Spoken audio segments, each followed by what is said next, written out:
Welcome to the final VAR review of the season. Another incredible campaign across Scottish football has come to an end, but not before we look back on the last month or so, hear the VAR audio, look at some of the big decisions, and as always try and understand how those decisions were reached in the company of the Scottish FA's head of referees, Willie Collum. Willie, good to see you again. You've nearly made it.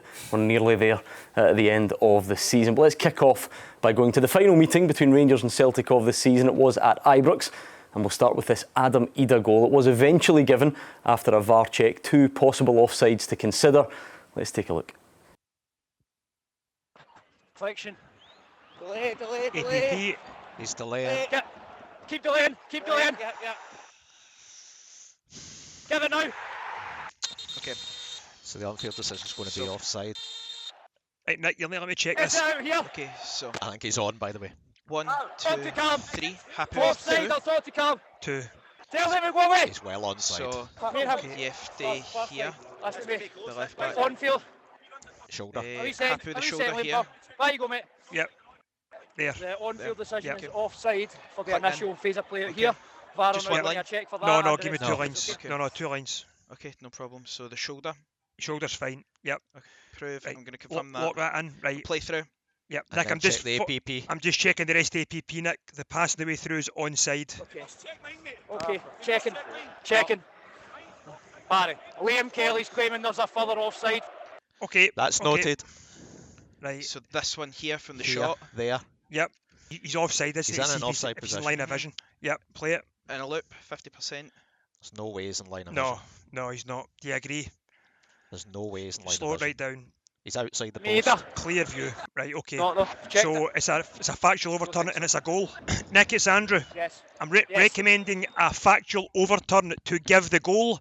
The pass on the way through, Maeda is onside when he receives the ball, and then he's in an offside position, but he's not impacting the goalkeeper or in line of his vision. So give The the rest goal. of the APP is clear, so give the goal. The rest of the APP is clear. Give the goal. Check complete.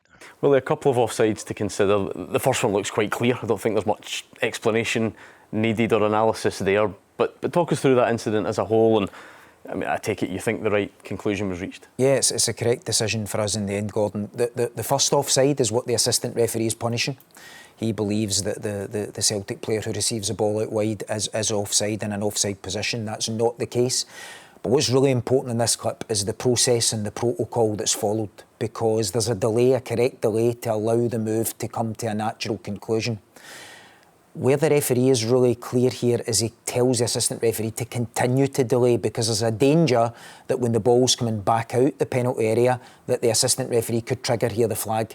And if a referee blows a whistle then that's it. VAR cannot become involved. But the referee allows the move to play out along with the assistant referee. A goal is then scored. Then they award the initial offside out wide. The VAR quickly checks that and come to the conclusion it's onside. I want to mention again, we would prefer these decisions are correct on field, but VAR is there for that reason. Then there's good on-field comms from the referee, because he says that there's a potential second offside. I think it's the Rangers goalkeeper who also claims for that. And the VAR then are allowed the opportunity to check that. They would have checked that anyway going through the APP, but you can see they come to a conclusion correctly that there's no impact and no line of vision. So the crucial thing in this clip is that protocol's followed and there's a correct delay.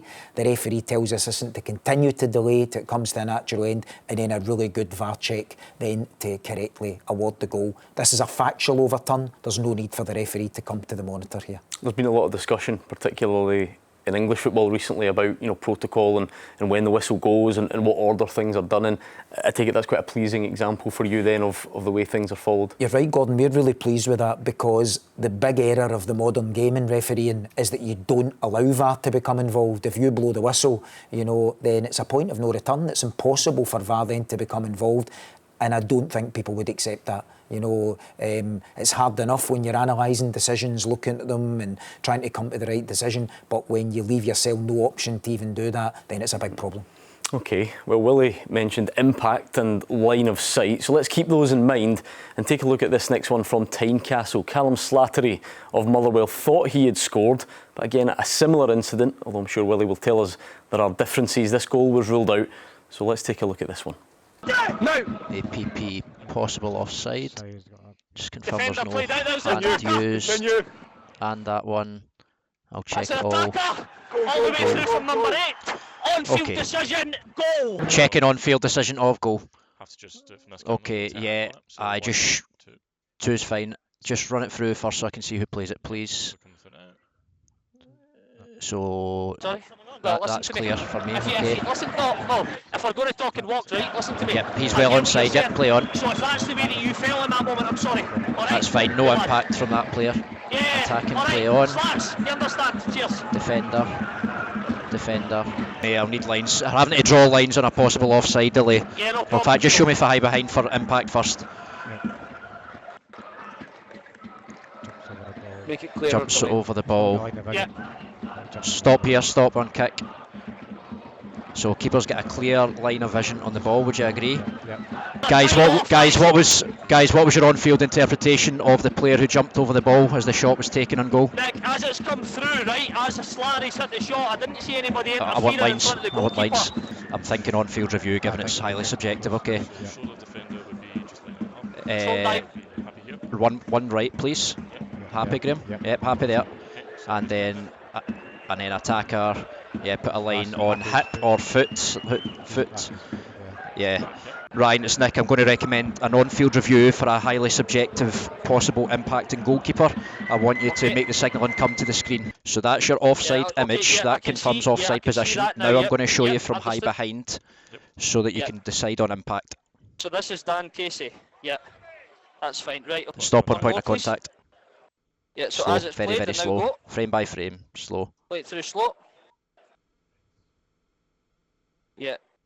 So I'm sending you because you've not made an on-field call on it, mate. Okay, so it's a subjective decision for you to make a decision. Yeah, that's fine. Yeah. So for me, Nick, what I'm seeing is Dan Casey in an offside position. He jumps over the ball, okay, trying to get out the way. Show But I from think side he's on. potentially impacting in the line of vision of the goalkeeper. Okay, so what I'm going to do is Bring it from disallow high the behind. goal and restart with an indirect free kick for offside on the penalty spot. Okay. So there is an action by Dan Casey jumping over the line of the ball which could impact the goalkeeper. Yeah, So exactly. for the That's action view of the I have as attacker. well. Okay. Confirmed. Quite good, Willie, that we've got these two incidents back to back. So what's the difference or the similarities with that one? So this offside here is very similar to the second one in the Rangers-Celtic match that they were judging line of vision in the goalkeeper or impact here. Firstly, what's really important here is the VAR is thorough in the analysis to make sure, firstly, the Motherwell player who jumps over the ball is in an offside position. And they use different camera angles to make sure that they can see where that player is in terms of the line of vision of the goalkeeper and the closeness to the goalkeeper. You can see the player is just slightly beyond the penalty spot, so very, very close to the goalkeeper. A key thing for us here, this is subjective. If it hits a Motherwell player, it's straightforward. But this is subjective because this is about two points, line of vision and also impact. So the VAR doesn't make a judgment here. They bring the referee to the monitor. It's up to the referee to come to the monitor. It was a testing situation for the referee. It was his first Premiership match as well. So he handled the whole process well in terms of having to come to the monitor. But he's correct in his final decision. For us, the jumping action clearly impacts the decision here and impacts on the goalkeeper. People will say, but he still dives. Would he ever have got to it? But he actually doesn't dive to after the ball passes the Motherwell player. And for us, so is it the jumping over it? For sure. Rather than, because I remember at the time people were looking at the line of vision and felt that maybe the goalkeeper could see the ball, but once you jump over it, you've impacted the goalkeeper. Yeah, for us, that's a clear impact. In our opinion, if the Motherwell player stands still and the ball goes past him, and he's not moving towards the ball and jumping over it, for us it's a goal. It would be a clear goal because we think the goalkeeper has a clear view at that point when it's been struck.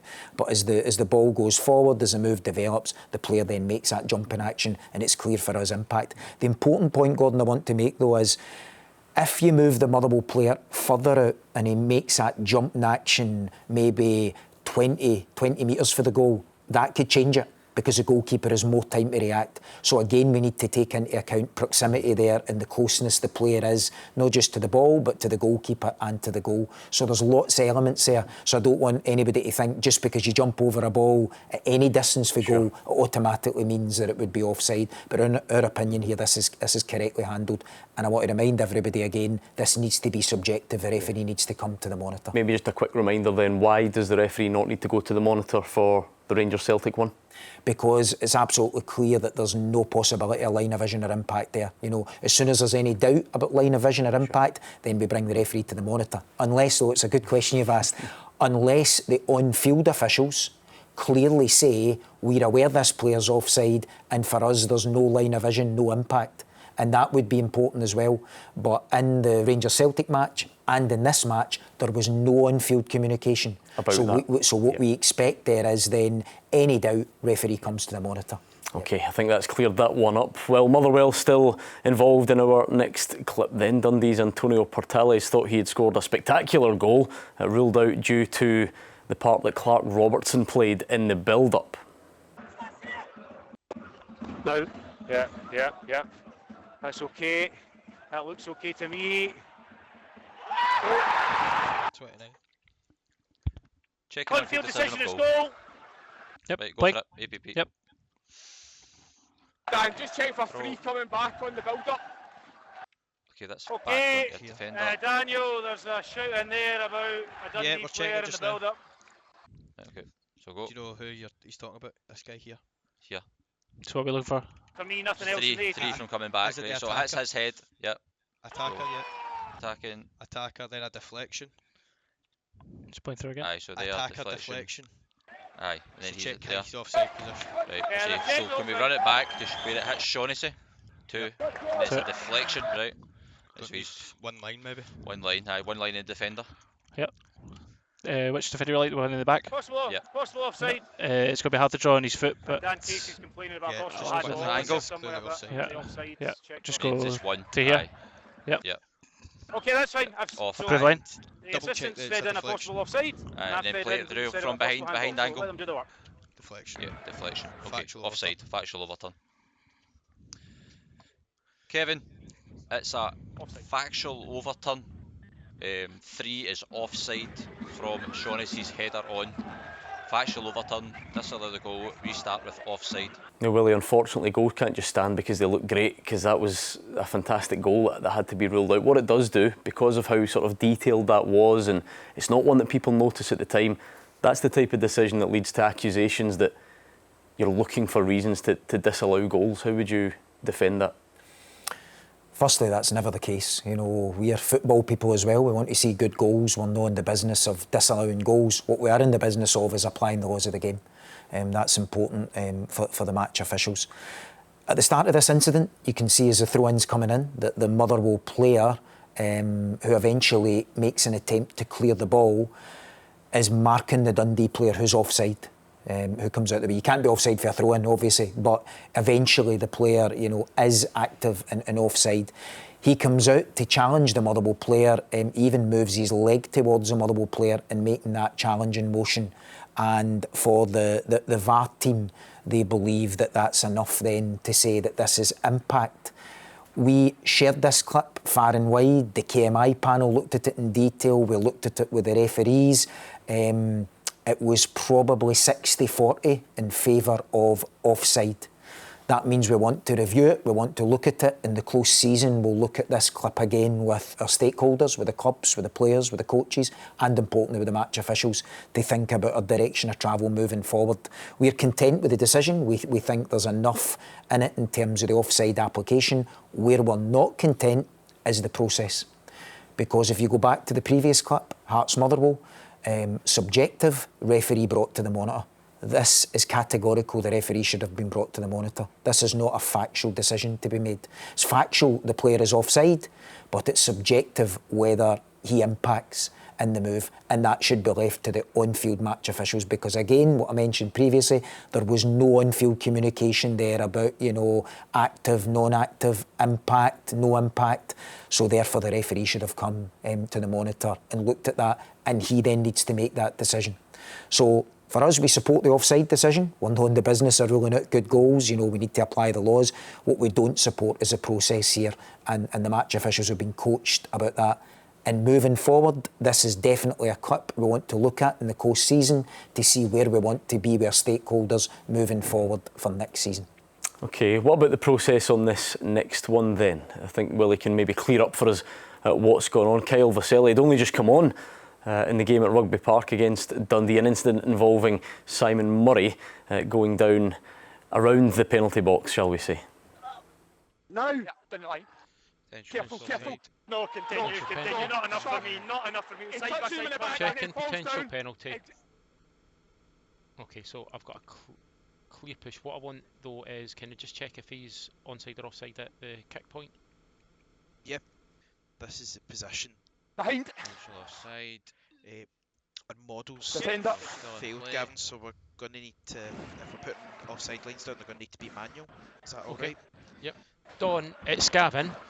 Can I get you to halt the game? We are checking potential penalty. Which player? From a defender's perspective, the defender who's at the top, this one here. This one? Yep. Yes. So Yep. his heel. His heel. Yep. We can't put an attacking line down, so you'll have to make the call here if you believe he's on or offside. Onside for me. Onside, okay. Yep. Can we play it through? With nothing else. Okay, we can play through. And then it's a push. So I'm gonna go to tight angle. You just Yep. tell me when you're happy there's contact. through. Okay. Just bear with us. It's alright. And then we've got the push there. So the ball's not there to be won, Dougie. Do you agree that the push would constitute a foul? Yep, I need to see if it's inside or outside. That would be the Okay, question. so keep going, Okay. keep going. Play it through. Play through. check. Back to. Okay. Back. Back. Tell me Back. when There, you're happy there. that it's a One contact more. here. One more. And this is where the position of the contact is. On the shoulder. I don't think that's on the line. I think actually, if you look at Vassell, he's out. Outside. Aye. Yep. Okay. Don, it's Gavin. Yep. We've checked everything. The player is onside. However, it's very Okay. tight to be outside the box. He's just outside the box. So therefore, actually, you can restart the play. Apologies for this. You can restart the play with a drop ball to the keeper. Well, I always generally just ask you if you're happy with the outcome, but I suppose that's only one part of the question here. Take us through it. So the outcome's correct, but previously in this show, I've had to hold my hands up when there's been clear errors, and here there's a clear error. We're disappointed with this decision. We're disappointed in the process, we're disappointed in the protocol that's followed. So no error in terms of the final outcome, in terms of the decision, but clear error in the build-up to that. The first thing the VAR needs to do here is think about what the on-field comms is for the referee. The referee is absolutely clear here that this is not a foul. Whether it's inside or outside, it's not a foul. I want to be clear as well, we support that decision. We don't think this is a foul. But the VAR's entitled to have an opinion where they think, well, for me it is a foul. Okay, we're coaching, this isn't, but okay, he thinks it is a foul. The first thing he has to establish here is this inside or outside? Because if it's outside, all bets are off, it's finished. You know, that's not for VAR, it's only if it's inside. And he quickly comes to the assumption that it's actually inside the area. There's no doubt there's contact inside the area, but remember, this is the only thing that you can penalise that starts outside and continues inside as a shut pull or holding. This here's a push. Okay, so if the push starts outside, it doesn't matter if it continues inside. And it's on the body part that it starts on as well. So that's clearly outside of the box. So if anything here, if the referee had awarded a penalty here, it would have been overturned to be outside anyway. So the VAR should establish whether this is inside or outside. And therefore, then if the referee's sent to the monitor because they're trying to judge an offside, that's no easy as well. The referee's waiting at the monitor while they're checking the APP, and then the AVAR prompts the VAR to say, we need to check if this is inside or outside. They then come to the conclusion that actually it's outside. So VAR cannot be involved. The referee doesn't need to look at anything. But I have said to the match officials, Gordon, if they find themselves in this position, I hope it never happens again, but if they find themselves in that position, the referee should have just looked at the monitor. You know, because he's there, everybody expects him to look at it, and then everybody knows he's been able to assess that himself.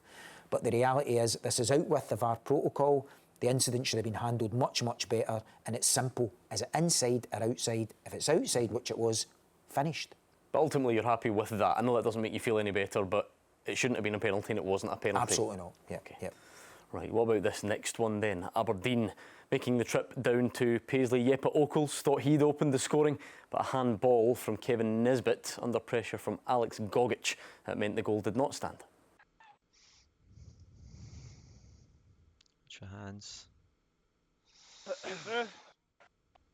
And again, APP from here.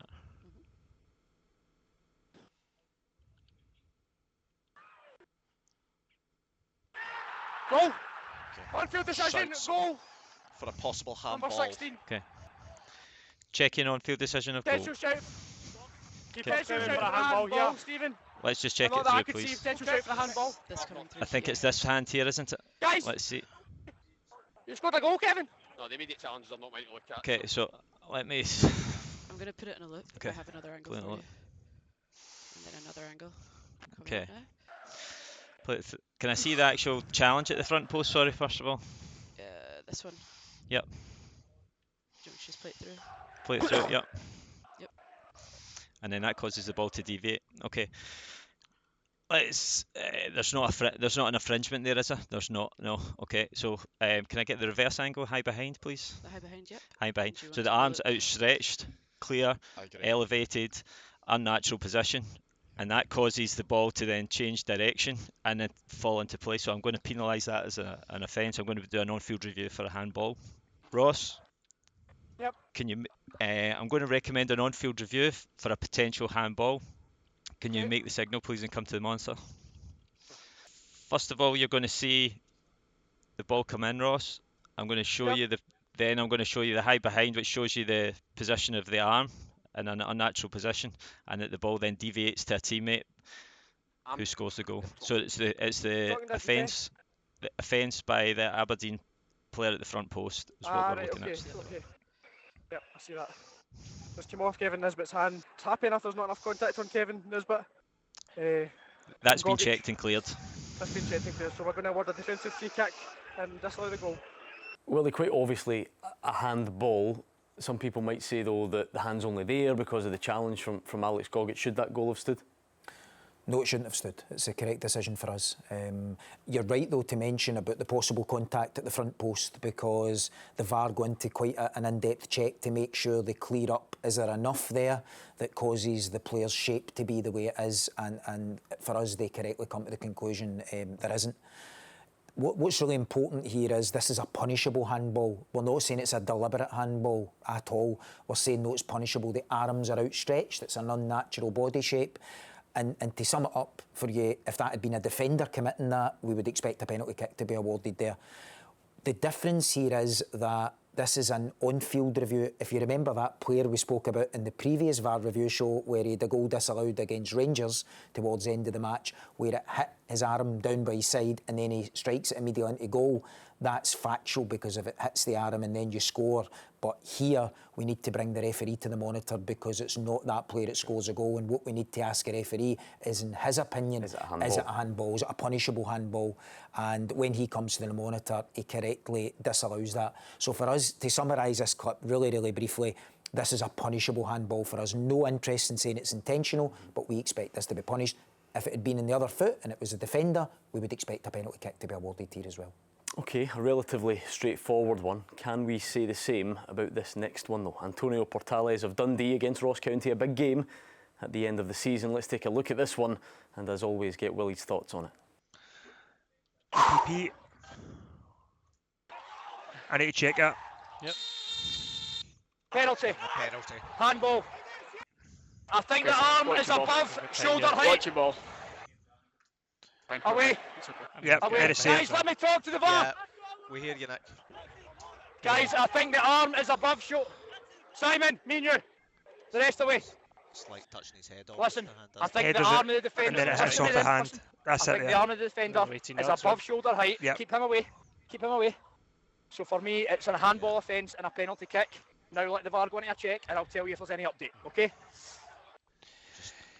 Yeah, Nick, it's Andrew. We're just going to check the APP, Nick. Okay. Just to tell you, obviously the player, his teammates headed it, and his teammates got his back to him, but that arm is above the head, above the shoulder height. It's close proximity, but it does hit his hand, and it's above the shoulder height. So we're just going to check the APP. Okay. Still checking. Right. So that's onside. Simon, onside. I'll update you. They've confirmed it. They've confirmed it's your There's player no that it impact hits. from that Okay. attacker on the They're now just defender. checking the APP for any offside, but it's your player and it hits. They're now just checking the rest. Let me see it one more time, play it through. Coming again. They're still. No. They're checking the APP, guys. Confirming Go outside. on-field decision of penalty kick. Check complete. Willie, that hand is very high and it hits his hand, but is that enough? It feels to a lot of people who've watched this that there are so many other elements that mean this is a really harsh decision. How would you explain it to us? We've listened to a lot of that, you know, and the perception of this decision. What I want to say, you know my position, I won't ever just defend decisions in this show. I'll be very open, honest and transparent. But in terms of the laws of the game, this is a correct interpretation because the arm is far too high. It's far too high above the head tier to ignore. So the referee is right in his judgment in awarding that penalty kick. There's nothing in the law that says, you know, if it's so high like that it should be ruled out for specific reasons. It says that anybody who has an arm above shoulder height, high in the air there, then you run the risk of that being punished, and the player's taking a risk here and being punished for that. The referee's on-field comms is very, very clear here, and the VAR then provoke a discussion by saying, you know, are you aware it's come for the defender, you know, on his teammate, he's got his back. So when that's clarified, there's no reason to bring the referee to the monitor here. People have said bring the referee for another look. Because Why? There's no contradiction. No, there's nothing there. So I want to say, in terms of law, in terms of this season, that's a correct interpretation. What I will say is we think we're in a better place this season with handball. And we analysed a lot of last season's clips pre-season and said, what's football understanding, what's thinking, what's the way forward? This is a clip we need to look at again. But no, everything here can be black and white because this time it's coming out of the box. It's quite close proximity. What happens if it's coming into the box and the exact same thing's happening, or it's going to cross goal, or an attacker's running on to header it? Does that change things? That's quite a lot for an on-field match official to consider. So we've got a lot of discussion, close season. Again, as I've mentioned in previous clips, we want to talk to our stakeholders, we want to talk to the clubs, the players, you know, we want to talk to our referees and see what direction of travel we want to take with this clip moving forward, this kind of incident. Do you think conceivably next season that might not be given? I think there's a possibility there that when we listen... And what would your reasoning be for that? I think our reasoning would be about it coming from an opponent, right? Close proximity and coming out of the box and no impact. We definitely need to consider that. I repeat again... Is there a case to say that, because the hand is high and that's the bit that sold you in the decision, but is it not only high because he's kind of been nudged? Well, it was interesting for me, Gordon, because when you look at the Ross County player next to the Dundee player, you know, there's jumping, there's jostling, his arms don't ever go that high. But again, it's not an intentional handball. The player's not deliberately putting his arm up there. But we need to consider all different elements. So if the exact same scenario happens, close proximity, but it's the attacker heading it, do people see it completely differently? I think there's a lot of scenarios there. And if the ball's going towards the goal? Down to impact. I think that could be a big discussion. But I said when I took up this role, we would listen to people's views, we would consider it, we would discuss it, and I think there's a good chance we look at that moving forward. But as long as everybody's on the same page then, and if it happens again identical and we don't award it, then we don't have a club banging the door saying, well, this should be a penalty, you know. There's a lot of ifs and buts here we need to consider. But in terms of law, nobody can say that decision is wrong. OK, one to watch for next season, perhaps then. We'll wait and cross that bridge if and when we come to it. We've had a long, entertaining season on the VAR review. We've not had many debates about whether a ball has or hasn't crossed the goal line, certainly in between the posts, but that was the case at Easter Road. Nicholas Raskin involved with Rangers, the visitors to Hibs. APP. Yep. Continue. Right, I need to check that for possible ball over the line. Okay. Back up, Nick. He's back up. So check possible ball over the line. Step. Is that the... This is the furthest point over the line. We're for live, me. obviously, but Right, okay. So that's the only angle you've got there. so we're offside I here. have these 4 angles. Okay, another end. Right, okay. On-field decision is goal. Okay, Nick, you're going to need to delay. I'm just need to check. I'm still checking the other ball over the line. Then I'll check the other goal. Noted. Take your time. Right. Noted. That's the last point there. So I've not got any conclusive evidence Yeah. to say that's over the line. No. So keep playing it through. Nothing else. Yep. Main Keep zoom, playing it no. through. Okay. Graham Right, so Leslie, possible offside in the APP. bring it back. The goal. Yeah, so bring it back. Yeah, we'll check all that, Nick. So there's no a penalty kick or anything like that. There's no any VAR are penalty checking shouts. everything, Nico. I've explained that to James, so let them do their work. So show me the Okay, give point on the some foot. space. Right, so I've no conclusive evidence to say that ball is over the line. No. Do you agree? Yeah, agreed. Yeah. Okay. Now, of course, this one's your nightmare scenario, Willie, because a goal scored at the other end in that time. But there was no real debate about that. The clear debate here, did that ball cross the line? Can you prove it crossed the line? What are your thoughts? This one has been widely discussed, as I'm sure you're aware. Let's go back to 2 incidents this season first. Hibs Celtic, possible ball over the line. Dundee United, Hibs, possible handball before it goes into the goal. We were criticised for both those decisions, and rightly so. And I said that in this show because ultimately there was no conclusive evidence. I know people will look at this decision here and they'll say that camera angle for me is conclusive. But the reality is that camera angle is at an angle looking in the way, looking. There's nothing directly in line there. And we know, I've quoted before, you know, in a World Cup match, there was a similar angle shown in a Japan game where the ball, if you'd used that angle, you would say the ball was out or the ball was over the line. Then when you line it up, you come directly in line, it only needs a slight part of the ball to be touching that line. Can the VAR and the AVAR there categorically 100% say the ball is over the line? Not for us. Do I think it crossed the line? I think there's a good chance it did. But can I be absolutely certain of that? No. What doesn't help in this scenario is that the ball is not on the ground. I think you could make a call here if the ball was on the ground, well over, there was loads of grass between it. Then I think you could possibly make a call there. I'm being hypothetical because we'd need to see it. But in terms of that camera angle, in terms of the ball being in mid-air, can we be 100%? We don't think we can be. What we're saying is we've been criticised previously. We've now moved to say, well, we will only give a decision like that if we have 100% conclusive evidence. So the VAR and the AVAR are correct there to say they don't have that evidence. I think a lot of people, though, to be fair, will say that if that's not conclusive, then will you ever truly get conclusive evidence? You know, let's take Daisen Maeda's as an example. It felt like there was a bit of debate there where some people looked at it and thought it was in, some people looked and thought it was out. I feel like everyone thinks that's over the line. So if that isn't conclusive, which is fine because I get where you're coming from, 100% factual conclusive. If that's not, are we looking for something that's very unlikely to ever be there?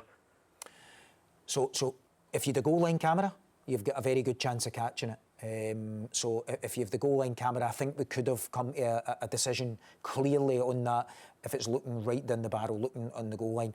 Though I say that, you look at Livingston Ross County, the first leg of the playoff, where there's a goal line decision and the goalkeeper in making the dive almost blocks the view of the goal line camera. One thing that would make this clear is goal line technology. You know, then it takes the human element away because simply the watch reacts or doesn't react, and then it's absolutely categorical. So it's very, very difficult. What I will say is we will be consistent here. Unless we have categorical, clear evidence, we will not make a judgment in these decisions. You know, but I go back, if the ball had been in the grass on ground level, I think there's a better chance to make a call here. But again, I can't say that for sure because that was not the case. But we want to be able to say at the end of a game to somebody, we can 100% categorically prove that. That was the outcome for Hibs Celtic and Dundee United Hibs. That was the outcome. That's what our feedback was from the KMI panel, for the clubs, for the media. That's what people told us. So therefore, we're trying to apply that.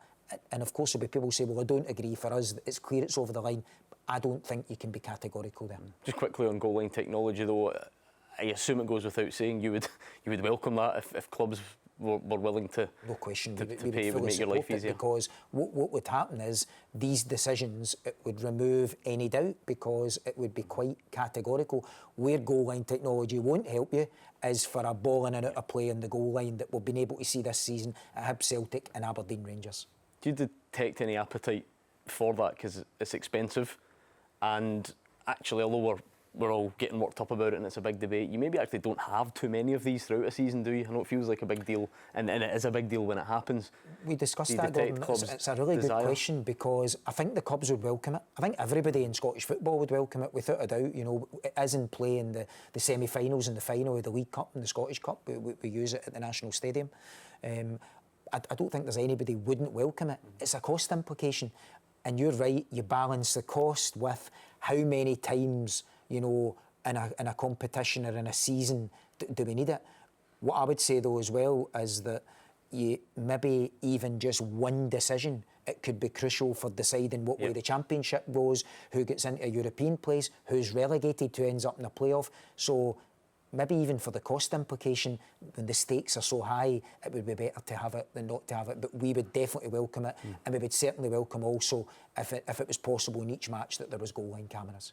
Well, there we go. I think that just about brings us to an end, not only for this edition of the VAR Review, but for the season on the VAR Review. I want to thank Willie, not just today, but across the season, for his openness, his transparency, his honesty. Of course, this is Scottish football. We won't always agree on the decisions, but it's been great to get that insight, how those decisions are reached, what the processes look like, and listening to that VAR audio as well. So it's been a good season overall. Thanks for watching.